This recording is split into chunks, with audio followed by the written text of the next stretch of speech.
धीरे धीरे कब 5 दिन हो गए हमें तो पता नहीं चला, तुम्हें चला हो तो तुम्हारी तुम जानो। 5 दिन कब विराम हो गए। इस्पात की नगरी, शिक्षा की नगरी, आयरन की नगरी भिलाई, जिसे छत्तीसगढ़ का मिनी इंडिया कहा जाता है। सेक्टर 9 वाले जहां हनुमान जी हैं, जहां काली दाई है, जहां रुक्खड़नाथ बगल में ही हनुमान जी का दिव्य स्थान है, ऐसी ये भिलाई की भूमि जहां भक्ति का संगम हुआ, आस्था का संगम हुआ, श्रद्धा का संगम हुआ।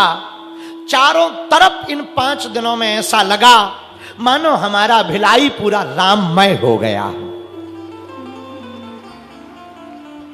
वो श्रद्धा, समर्पण, आप लोगों की वो भक्ति, आप लोगों का वो त्याग, आप लोगों का वो प्रेम अभूतपूर्व था। हम भिलाई फिर से आएंगे। हमारे अति प्रिय, जिनके पिताजी भी हमारे गुरु भाई लगते हैं, ऐसे श्री राकेश पांडे जी, बहन सरोज पांडे, कल हम इनके घर गए। हम एक बात से बड़े चौंके। ये बात हमें कहनी नहीं चाहिए पर हमारा मन नहीं मान रहा। हम जब कल रात को घर गए, पिताजी का चित्र रखा था, पांडे जी का पूरा परिवार, राकेश भैया का पूरा परिवार प्रसाद बना रहा था, बहन स्वयं प्रसाद बना रही थी, सरोज बहन, सब लोग प्रसाद पवा रहे थे हमको। हमने इतनी सरलता, हमने जाना है सरोज बहन के बारे में, देश जानता है, कौन नहीं जानता। इनकी महिला माताओं के लिए सेवा, छत्तीसगढ़ के लिए सेवा, भिलाई के लिए सेवा, मेयर भी रही, एमएलए भी रही और राज्यसभा सांसद भी रही, सांसद भी रही, और अभी हमारे भैया राकेश पांडे जी तो खादी ग्राम उद्योग के मंत्री भी हैं। लेकिन इतनी सरलता, एकदम सात्विकता, एकदम वही पुरानी स्टाइल का मकान, कोई हब्बड़ नहीं, लगा ही नहीं कि हम किसी नेता के घर गए, ऐसा लगा कोई बहुत अच्छे भगत साधु के घर पर हम पहुंचे। कोई भीड़, कोई बहुत आडंबर नहीं, वही पुराना मकान, वही पुराने जैसा रहन सहन, वही सहजता। हम देखकर हमने कहा बताओ तो, कोई इतने पदों पे रहे तो वो बंगले बनवा लेता, देश की तो छोड़ो विदेशों में मकान धर लेता।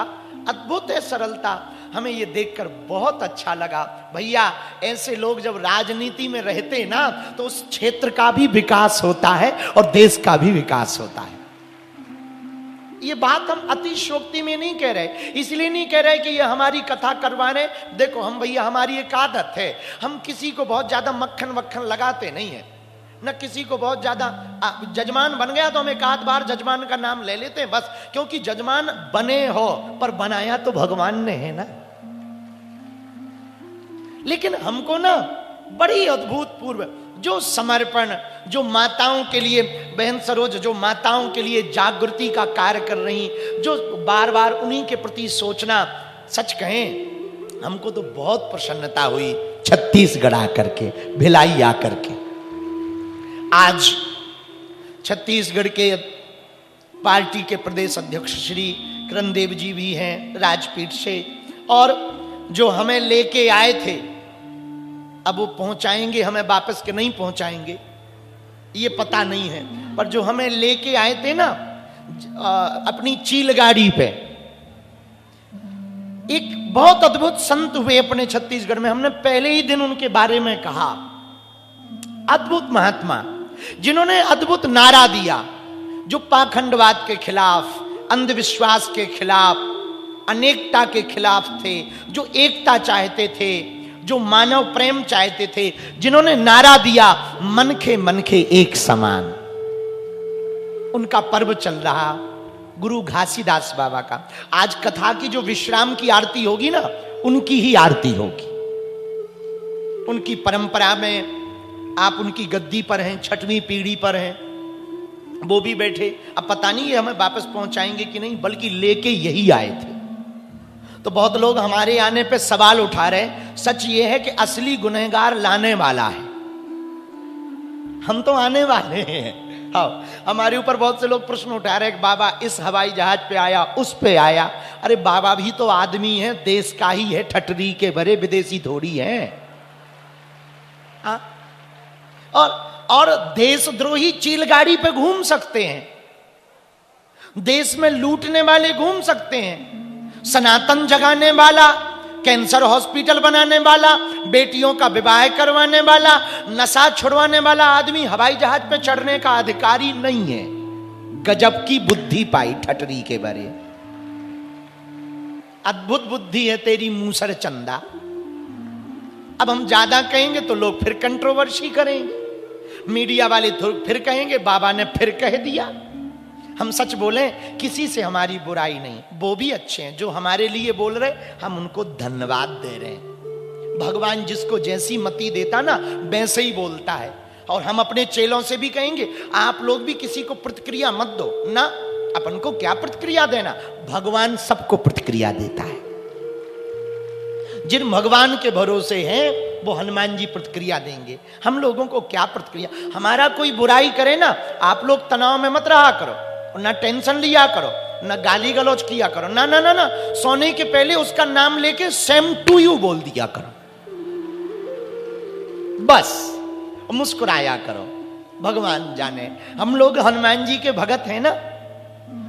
जब हनुमान जी को मानते तो हनुमान जी पे इतना भरोसा नहीं क्या है कि नहीं है, भगवान पे छोड़ देना चाहिए। आज तो हम जब चले आ रहे थे तो रास्ते में बसंत गाड़ी चला रहे थे तो हमने खूब हंसी लगा दी। और वो हंसी इस बात पे लगाई कि एक गाड़ी एक जगह रास्ते में रोकी तो एकदम से बीच में एक चेला, ए गुरु, और हमने कहा बड़ा लफड़ा है कोई। तो हमने बसंत को कहा भैया रोक रोक रोक। अब एकदम से ब्रेक लगा तो आगे पीछे वाली गाड़ी भी दे दनादन। अब वो चेला से एकदम सामने ही आ गया। हम कहा बोल भैया। बोला गुरु ये कार्ड पकड़ो, ये पढ़ लेना चिट्ठी। हम कहा पढ़ लेंगे। बोला गुरु आशीर्वाद दो शादी हो जाए मोरी, हाँ इसी साल हो जाए। तो जब वो चला गया तो हमें बहुत हंसी आई। तो ये बसंत बगल में बैठे थे, बहन सरोज भी बैठी थी। तो बोले कि क्यों हंस रहे। हमने कहा बताओ ये जिससे आशीर्वाद मांग रहा है उसकी खुद नहीं भाई, आओ, ये जिससे आशीर्वाद मांग रहा उसकी खुद नहीं भाई, उसकी नहीं भाई सो तो ठीक है, हम जिनके भगत हैं उनकी भी नहीं भाई। आओ हमारी नहीं भाई सो तो ठीक है, हम जिनके भगत हैं उनकी भी नहीं भाई। और मजेदार बात सुनो, जो कथा करवा रही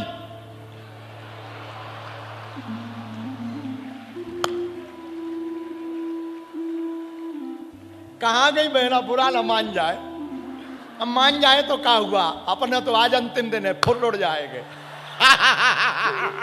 और भैया उस चक्कर में एक गाड़ी का, उस शादी के चक्कर में एक गाड़ी का वो नक्कटा शीशा फोड़वा दिया। आओ शीशा ही फोड़वा दिया उस शादी के चक्कर। हम कहा तेरी जय हो गए। वो तो पीएसओ बैठे थे, उनके तो प्राण सक पका गए। हुआ क्या गाड़ी में? अरे हमने कहा भैया कोई दिक्कत नहीं हुई है, वो शादी वाला मैटर चल रहा है, ये कुशल मनाओ, तुम्हारा तो शीशा टूटा, उसका ब्याह नहीं होगा तो दिल ही टूट जाएगा। और चले आए। फिर हमने कहा भैया, बसंत से कहा भैया अब रोकना नहीं, कितना जबरदस्त चेला आ जाए। लेकिन जब वो भैया गाड़ी के सामने, हम एक प्रार्थना करना चाह रहे, हम जब निकलते ना बहुत लोग गाड़ी के सामने आ जाते।